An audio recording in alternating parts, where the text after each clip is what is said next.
you just hear and then silence. Half of his body is now hanging open.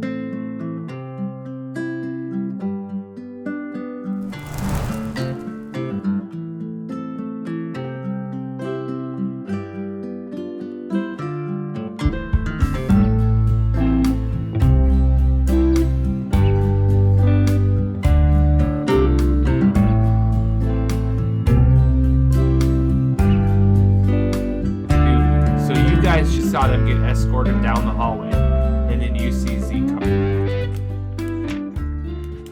And I'll let you guys take it from here. All right, let's get going. We gotta go find the dude. Oh no, my friend Zeke. We gotta wait for Frankie and Ace to make their exit. They've been pulled into a side meeting. They're gonna be staying here for a while. Why? Because Franz Rescher's a douchebag. That's why we gotta go find a dude. I feel like something happened that we were not privy to. Well, yeah, I was hired to bring Mr. Hollywood. That's what I said. To him. And then he hired some other dudes and stole them from me. And now he's holding them hostage until we bring Mr. Hollywood back. Okay. I don't like it, but that's good enough for me. Well, unless you guys want to just try to kill all the demons here. Zeke, you telling us the truth? As far as I remember. All right. I don't necessarily trust these demon folk, but all right. If there's nothing else you want to try to do in Malsirew, Curly does urge you to potentially get on with heading to the spot that Abraham is in. And he'll say that it'll take maybe a day, but you want to rest up beforehand. You might be able to gather more information in Malsirew as well, depending on who you talk to, but remember, this is a shady place. You don't have a ton of whiskey to just give people things for advice. People mostly deal in favors. You're already down people. I don't know if this is the place you want to be to try to ask people for favors, but you do have the ability to, if you wanted to, or the potential choice to try to seek out information more about this apparent resting spot of Abraham. Curly does mention this is supposed to be dangerous. Apparently, this is not a place just anybody's gonna go to. Well, we do have extra stores of whiskey now because the bartender was throwing it at us, right? Yeah, I think you have like 2 bottles. One for Fid Resort and one for. He never gave it to Fid Resort. So you have 2 bottles. Yep. Plus whatever we had before. I think you had 1 bottle before. We're swimming in whiskey. 3 whole bottles. Whole bottles. Does anybody protest as Curly's like, all right, we'll get on our way then? I want to ask Curly what he knows. Apparently, this is one of the places where a lot of high-profile souls tend to respawn. It's weird. We of course, don't understand the science. We don't understand the science behind so much shit. But this is apparently well-guarded, and there's a high chance for high-profile souls to spawn here when they get killed. And so I'm going to try to see if I can make a bond immediately with Abraham to try to resurrect him, but apparently there's manifestations of nightmares from the ethereal that guard this thing. Are we talking giant tiger elephant monsters? Or what are we talking about? Depends who you ask. Funny part is you don't know who doesn't come back, because a lot of the people that end up dead, their soul goes somewhere else in a little container. There any weapon shops in this town? You could probably walk around for a while and try to find one. People carry weapons. There's definitely people carrying weapons. You'll need to ask yourself where you want to get it from, right? Well, Bart, what do you think? I mean, I've got my revolver. I'm comfortable with my Derringer unless you think there's some kind of fancy grenade we could solve all our problems with. That's what I'm wondering, if there's like a holy hand grenade or something. You hear Curly pipe up. Well, if there's anything holy, not gonna be here, that's for sure.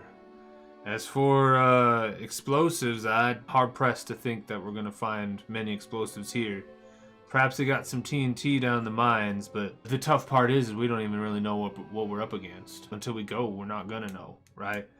All I know is the sooner we can do this and return to Avalis, the better, especially if we want to help our friends.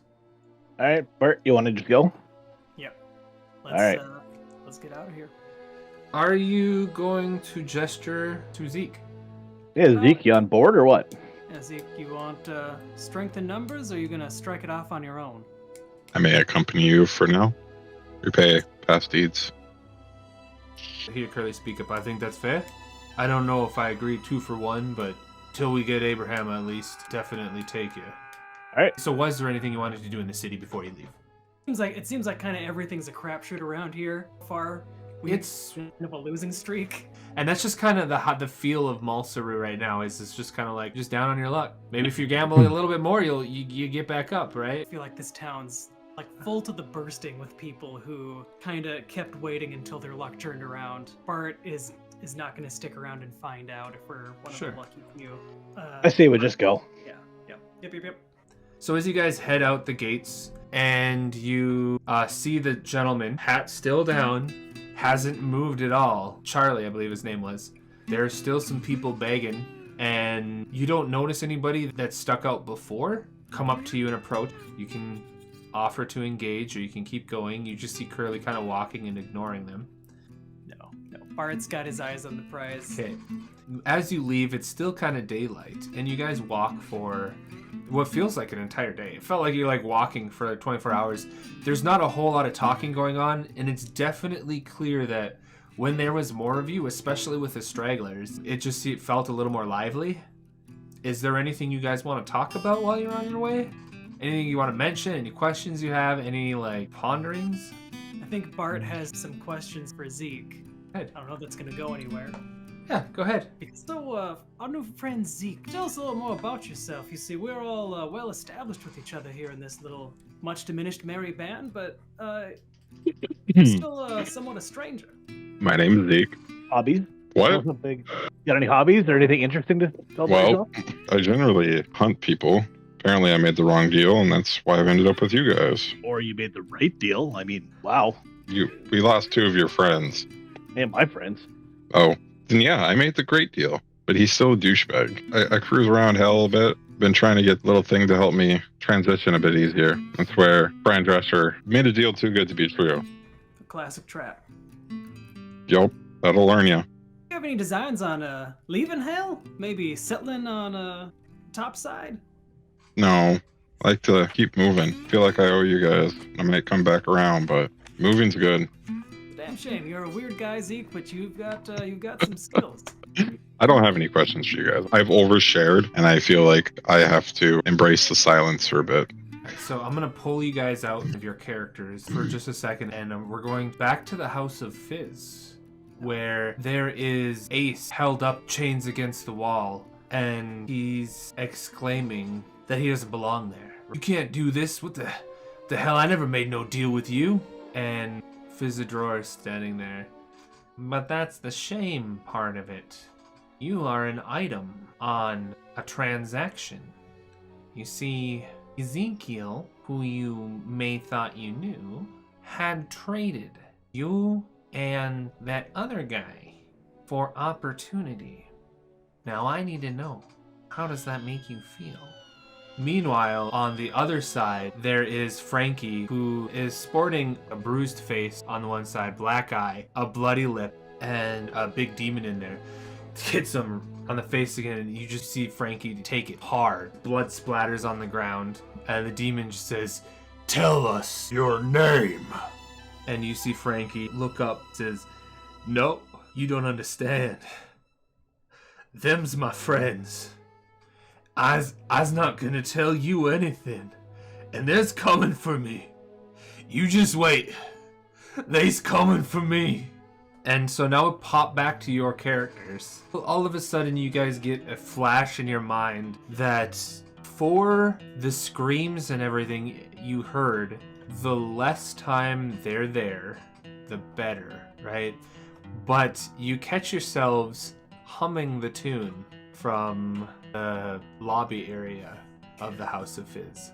So Keep marching forward. So then it comes time for camp. Unless you would like to take your chances and keep going. Night came real quick. Hell is weird like that. And you can potentially go forward. Maybe you'll be fine. Maybe you'll have to take some sort of penalty. It's hard to tell. Curly does mention, so I think we probably want to rest. I mean, maybe we'll be able to sneak in. I can make my deal. I'll create a bond with Abraham. That's one of the fastest ways we're going to get him resurrected. Maybe we can get out unseen. I don't know.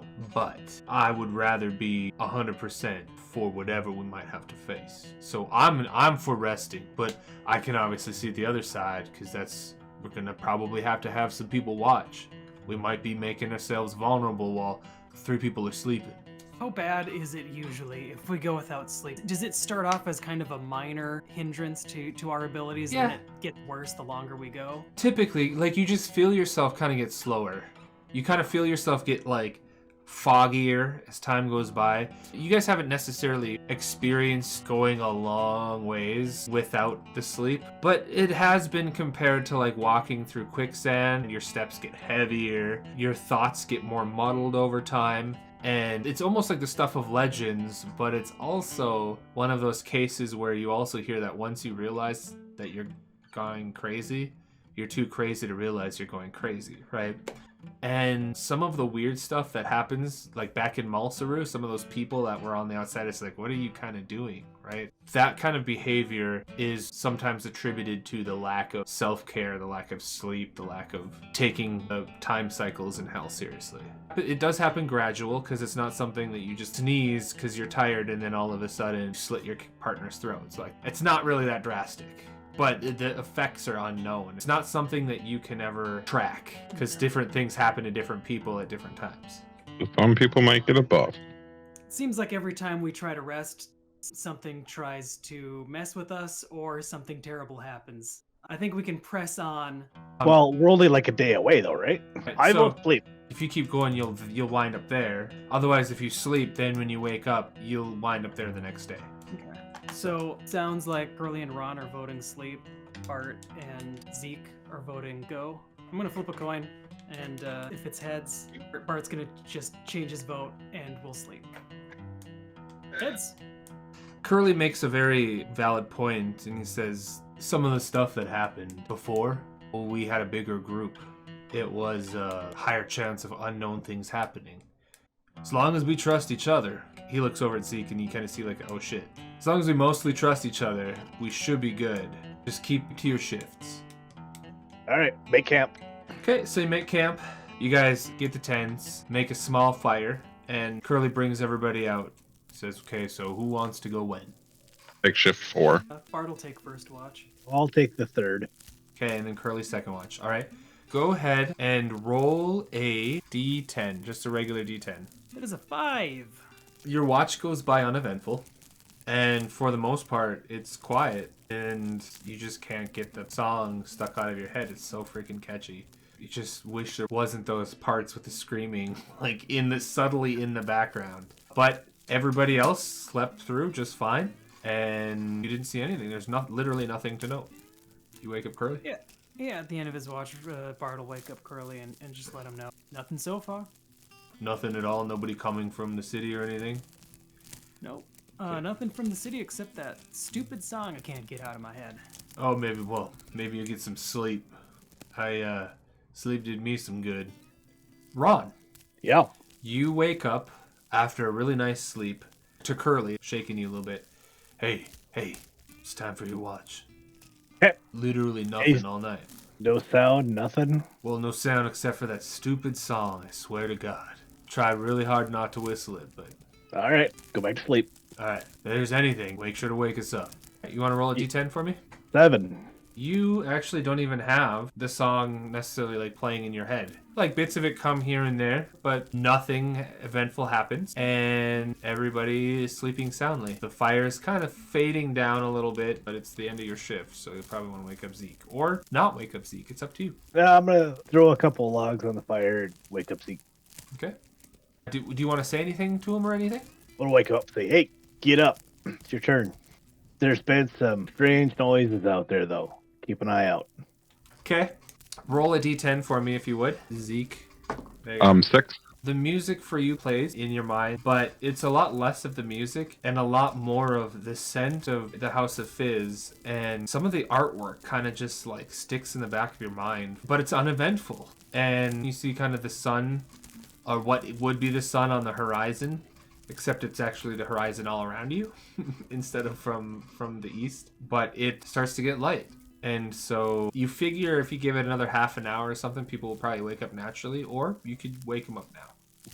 I'll wait a half hour. They need their beauty sleep. So as you're sitting out there, imagining you're letting the fire die, Curly kind of comes busted out, and he's got his weapon. What What?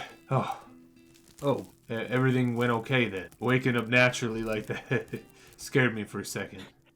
It's fine. Everything's good.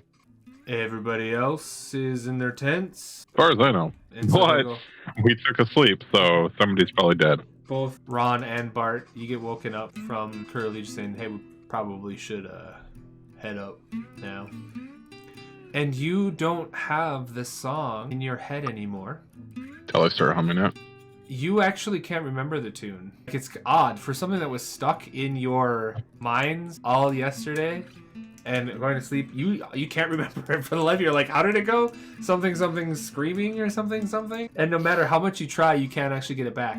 However, you guys feel very, very refreshed and almost light to the point where you feel like maybe you're a little bit faster than you normally would be.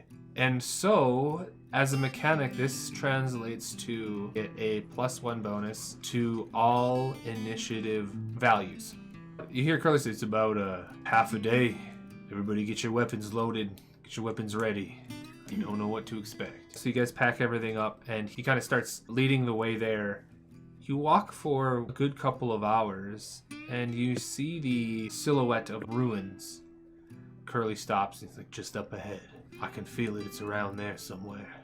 And around it, there does seem to be weird auras. It's almost like there's sheets of dark, or you know how heat distorts things behind it? It kind of does that same thing, but like with a tint of dark. For those of you who might recognize it, especially Zeke, it's the sign that this is definitely an area where ether production flows quite a bit, and souls essentially spawn here, right?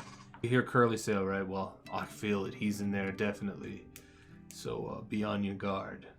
As you guys start walking up, are you confidently striding? Just in case you have to meet somebody, so you look like you know what you're doing and you belong here?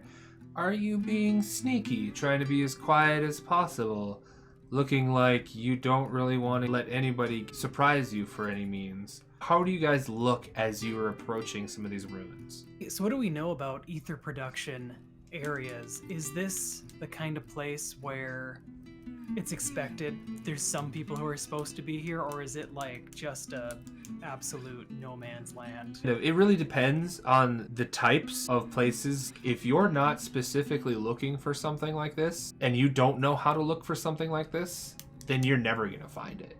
Which is why trackers and Hellspawn are so important in the whole economy of bringing people back and things like that, because they are aware of how to get to these places and how to find things like this. Now, one like this, where you see there's ether production coming out, you will know that intention plays a big part of this, and the ethereal is raw.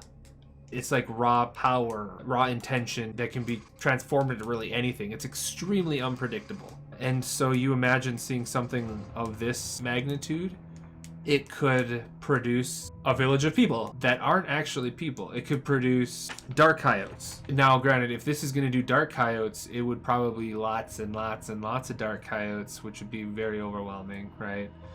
Or it could produce a portal somewhere, or an item. Whatever's here is very powerful, and it's raw. I say we walk confidently. Yeah, I mean, if we sneak, we're going to stand out even more. People are going to catch us anyway. I agree. We stride in, secure in the knowledge that we're here to get something, we're going to get it, and we're supposed to be here. Yep. You guys confidently make your way in, and as you do, you just see these strands of ether and like darkness just coming up out of the ground and like mixing together, flowing up into the air, dissipating. You even see some like what seem to be forming out of the air, going into the ground and draining. It's a very weird landscape, but guess what? You're in hell. And as you're walking through some of these ruins, the ruins are of some stone, and you can't really make out symbols or anything like that. It's almost as if it's been blasted by the dust and the sand. And it's eerily quiet. However, as you start walking more towards the middle of these ruins, you start to feel some of the ground below you shifting. And it's clear that there's just something about this place. Maybe the soul is holding this structure together, and as soon as you bring them back, you need to run because this place collapses. Or maybe the ruins themselves are going to do something. Or maybe it's just old, dilapidated, and nothing is actually a danger to you, but your racing heart keeping you on alert. So you still confidently walk towards this small pedestal. And on this pedestal, you just see this tainted glass with almost like a black splattering on the inside of it. And there's something that seems to be pulsating pure darkness. And you hear Curly kind of stops. He looks back with this careful yet excited look on his face. He says, "This is it. That's Abraham. I can feel it. Now, I'm gonna need a little time. I have to communicate with them to do the bond. But my plan is, as soon as I bond, we probably should just get the hell out of here. He's probably going to have questions. I don't know this Abraham. Avalis didn't tell us what to expect. He just said we got to get him and try to get him back. So I would rather do all the questioning and all those particular things in a place a lot less creepy." That's good thinking. He takes a couple more steps forward, and then he stops again, and he turns around and he's like, "By the way, if there's anything that tries to come for us as I'm doing this, the ritual can't be stopped. If it's stopped, I have to start all over again.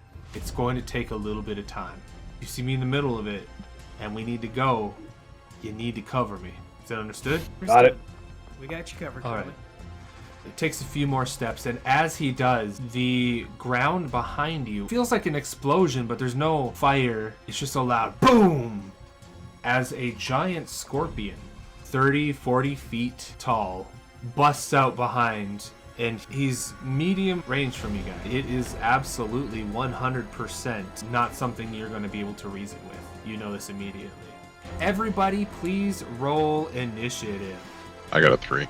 But are you adding your modifiers and then your rested modifier? My rested modifier would put me out of 4. You guys know your augmented health in case you have any orbs or anything that give you health. Got a weird thing that happens when I hit 0. So Yeah, if you hit 0, there's some weird stuff. Because remember, hell doesn't have the ethereal. There's a part of the demon portion that's almost rendered, I don't want to say ineffective, but you can't do some things as a demon when you're in hell that you normally can do at topside. So, can you please give me your health as augmented, Bart? it's at 3. Initiative after the modifier is 9. Okay, so Zeke, your initiative is 4. What is your health? 4. Ron. All right, so my health is 5, and my initiative roll is going to be 7. There is a single giant scorpion. It pops up. It is in medium range. You guys are all in close range to each other. So up first is Bart. What would you like to do? Shoot it. Medium range is his ideal. He's gonna shoot it with his Derringer. So that is 3 damage to it.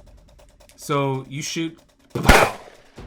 Your Derringer does 3 points of damage, as far as you know. Next up is Ron and Curly. Curly, I think he has a shotgun. While Curly's doing this, go ahead, Ron. All right, first shot.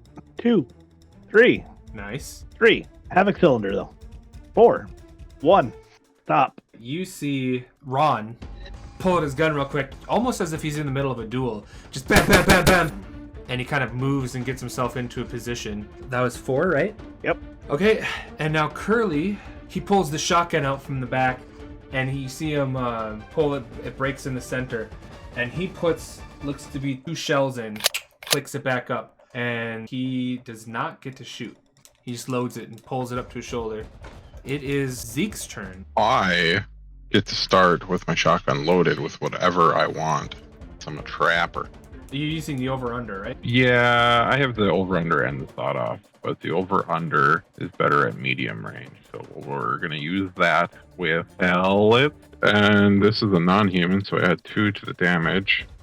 That's 6 minus 1 is 5 plus 2 is 7. 7 damage. You pull it off of your back. You bring it up. It already has what you want in it. You watch as the scorpion does recoil from that hit a little bit. Scorpion's turn. The scorpion takes your 14 points of damage and drops off 3. So it is 11 points of damage. It looks like it's still doing pretty good. Now, it moves in close range. It makes a claw attack on Curly. So how it makes a claw attack is it actually uses both of its claws to try to grab. Typically only one will hit, so 10 and 6. So Curly, he gets to roll a d10. The claw comes up, pierces him through the middle of the stomach. You watch as the scorpion squeezes, and when the squeeze happens, there's a squelching sound. Curly, you just hear, and then silence. Half of his body is now hanging open, and he is instantly dead. Then the scorpion leans forward, and the tail comes forward and tries to hit Ron. 3. But I have to roll for the parry, though, right? Yes, a d10. 6. 6 is higher than 3. You mitigate it. Okay, so I'm gonna roll for my gun. Okay, so you do 1 damage to the scorpion, But that chamber's now empty. which doesn't It's really just gonna matter. reload anyway, yeah. Yeah. So, Do the next round of initiative. All right, modified. That's a 6 for Bart. Zeke I got a 10. I rolled a 9, and then a +1. and Ron. I got an 8. 6 plus 2. Zeke, you are up. I have to reload my shotgun. I guess I have my sawed off. Although Curly's gun that he dropped is loaded now, and he put pellets into it. The sawed off, is that something I would have to load also? Yeah, sawed-off shotgun starts the combat Oh, loaded. I might as well just shoot that then. Roll 2 separate d4. If the results are 2 different numbers on the face of the die, add the results together as the damage. Shotgun takes 2 rounds of combat to reload, cool off. If the results are double, use the results from the table below. Well, I rolled 2 2s, so that's 4 damage, and then Apex makes it 6. And it's reloaded and cooled, so I can use it again next round. There you go. 6 damage, you said? Yep. You can also move 1. So technically, you could move to a medium. No, I think right here is kind of ideal for me. Okay. It is now Ron's turn. I am now in close range, right? Okay, so I can take a move back. You medium. can. Is the scorpion getting a bonus for being at close range? It does look like it is able to move quickly, though. So Oh, if it okay. targets you, it'll probably just move to you. It's not gonna matter anyway. But it might matter. We don't know. You have I can move and shoot, right? Yes. Yeah, I'm still gonna move back to medium range. Okay. So where are you shooting from, medium or close? Medium. So first shot, 3. Second shot, 2. Third shot, 2, and I'm out. And now it's Bart and the Scorpion at the same time. On this round, if I want to use my Derringer again, I have to spend this round reloading. Is that right? Do you have the double or no? I have the ability to wield 2 Derringers, but I only have 1 listed as being in my inventory. You might actually only have 1 then. I mean, I guess you could always try to attack at your knife if you have one. There's a 25% chance I'll actually do more damage than the Derringer. Theoretically, though, if it gores me with its tail, I'll survive, at least for 1 more round. Yeah, possibly. I don't think Bart is going to get into a knife fight with a 30-foot tall scorpion. I think he's going to move back into medium range and reload his Derringer. So then no action taken on the Scorpion from Bart. So the Scorpion, it takes 6 damage in total. You're noticing the armor's cracking a little bit and it's bleeding a little bit, but it's moving around just fine. It's got its claws, it's got its tail, and it looks annoyed, but it is making these like squeaks and these clicks and snapping its claws. Although now it's trying to like whip off Curly's body on the one, and it's like causing it to be off balance a little bit, but it's going to try to take the other claw and attack Zeke with it. So there's only going to be 1 d12 attack for the claws on you. Parry uses a d10. Oh, I rolled a 6. That is 1 point of damage. I can now make an attack with the knife. I do 4 points of damage total. Okay. And you notice that the Scorpion doesn't even try to stop you. What you see is, as it's trying to wave off the one claw, it brings the other claw down and actually like hits the sand in front of him, but it does seem to scrape him across the chest a little bit.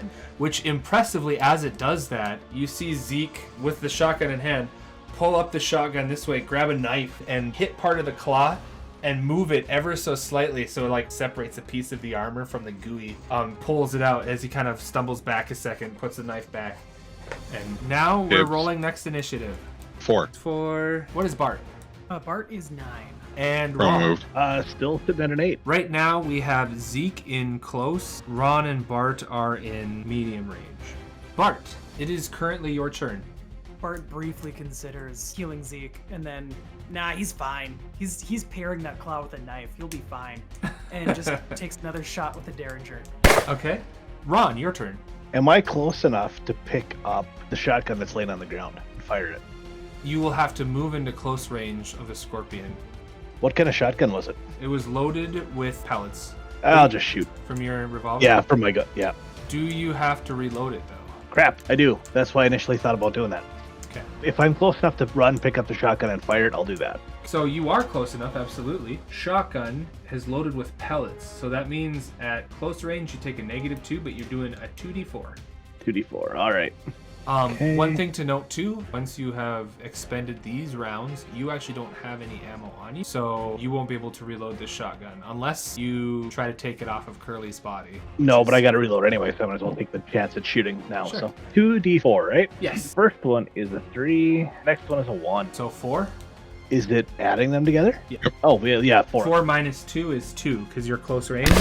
This Scorpion is hurting, and it's angry, and it is like stomping. As you can see, there's separation of its plates on one of its claws, and there's holes in it, and it's kind of leaking fluids, and it's stomping, and it's getting furious. It flings off Curly's body, and it turns around, facing its back to Bart and Ron, and it makes an attack at Zeke using both of its claws. One of its claws is critically injured, and so it has a -3 on the green one, and then the black one is just going to be what it is. But it's doing the same thing as it did to Curly, where it's kind of swiping with both of them. -3 is actually 5, so it's 6. 6 damage to Zeke. I rolled a 7. Okay. It slams its tail down as a melee attack. Ron, you need to mitigate 1 damage. D10? Yep. 4. Okay, you mitigate it. Now it goes forward to Zeke. You need to mitigate 1 damage. What are these rolls? I Remember got when an 8. I said somebody might die? Yeah, apparently I was just kidding because these rolls are garbage. No, it used it all on the NPC. Yep. You see it just stomping. It is angry. And the tail, you understand now after seeing it angry and how fast the tail was. Tail can very much be a problem. It's Zeke's turn. We're going to shoot it with sawed-off. I rolled 2 2s again, so 6 more damage, and it's reloaded. So Zeke is really making these monsters look like a punk. Yeah, right? Just blasting it open. It is time for another round of initiative. I got a 1, so 2 for my initiative. Bart? Bart 4. For Ron? 8 then. Ron, it is your turn. All right, reload. Okay, you gonna stay in close or you gonna move to medium? I could make a melee attack, but couldn't I? I could just punch it. I could do 2 damage with my mean right hook. So you do 2 damage. Alright, now it is Bart's turn. See, Bart's just gonna stab it. It's already here. Zeke is holding his own. Stab. Hey, that's 3. As you stab it, you hear this long screech. Ron and Bart. 8. You guys need to try to parry 9 and 8. As its dying frenzy, it swings its tail. And it tries to reach you too, Zeke, but you're like directly in front of it. And so it actually comes off to the side and swings around as it's stomping in its dying moment. So since you went first, Ron, go ahead and roll. Hey, hold up. Question. Yes. It says once per combat, if you wish, you may choose to redirect an attack to an ally within close or medium range to any other ally within the same range. Before damage has been assigned, you can do that. Damage is assigned when they roll to parry. Yes. Can I redirect it to myself? From who? From Bart. As Bart hits it, it turns a little bit and does the dying screech, and then it swings its tail as its frenzy stomping with this madness. So that was an 8 that Bart has to try to mitigate and a 9 that Ron has to try to mitigate. Ron, have you rolled yet? Yep. Okay. I rolled a 4. 4. Okay. So that's 5 points of damage. And I'm dead. So I have to try to beat an 8 with a parry now? Yep. I rolled a 2, which kills me. It's a 6. But the only guy that can heal is still alive. Yep. It's true. Mm-hmm. As we get to the end of this turn, the tail comes around and it shakes and flops forward. And you hear almost like a squealing sound. Coming from the side, you see the bubbling and gooey liquid sliding down from between its scales in different places. And you, at the very end, have the ability to transfer health to an ally. At the end of this turn, whoever you do not heal will die. Is dead. Yeah. Bart knows Ron. Bart doesn't know Zeke. It was real nice of him to take that hit, but it was also kind of dumb because the Reverend had a good chance of surviving. But we do need a demon for Abraham, though, right? He's not a demon. Zeke isn't a demon though. Oh, What? I was thinking he was. Oh, Yeah, that's Curly. right. Curly Alright. is, Curly was- I think, too yeah. far gone, right? Bart's gonna heal Ron. Okay, so roll a 1d4. 2. Ron, you come back to consciousness with 2 health. And normally at the end, if you survive, you will regain all of your health. But before we get into that, Zeke. You The are last- the weakest link. The Goodbye. last moment, in your last moments, you absolutely dominated this thing and blew it open. And just when it seemed that you were on the precipice of victory, you recognized the death throes of this thing and how dangerous it was to be within this range. And a moment's thought went through your mind that if you could somehow redirect it, you would be able to potentially minimize some of the damage on your allies. So go ahead and share the scene of your last moments and what it looked like. God damn it. That's all it is. Just me going, God damn it, I should do this. There's this look of frustration, and I hate being the fucking hero. But somebody's got to do it, and it's always got to be me. It's the stupidest fucking thing, and then boom, impact. As his body, he gets hit by this, goes flying, falls in the dust, and you watch as the guns actually kind of start flying off, and the scorpion falls. The body, you guys get up frantically, try to see what's going on. It's lying there in dust, broken and mangled up against a pillar that it was thrown against. As you take a moment to realize that there might still be a way to get Abraham, you just have to somehow connect with intentions. But you've heard of it where humans can still bring other humans back, right? You feel the ground erupt as 2 more scorpions come forth and land